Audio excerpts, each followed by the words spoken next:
Bonjour, bienvenue à Ukulele Titi. Alors aujourd'hui, sur la demande d'un abonné YouTube, nous allons faire un tutoriel pour la chanson de Te Wapiti qui s'appelle E Tama Ho'io no Te Here.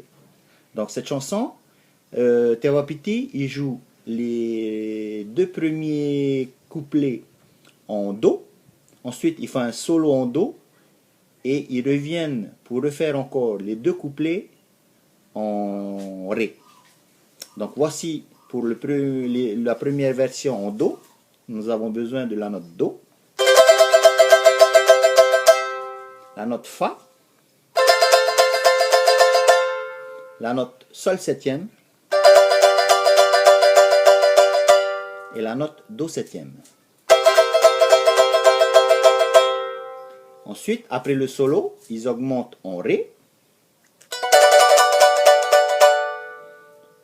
la note Sol, la note La septième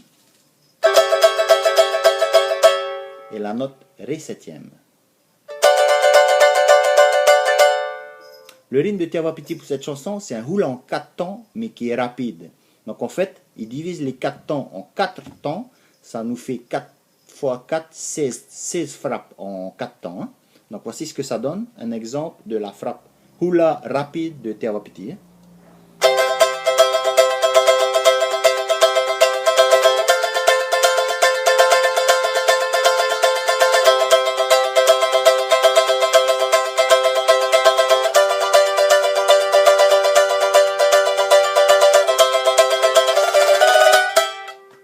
Voilà, amusez-vous bien et vive le ukulélé.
Ita mau iya no te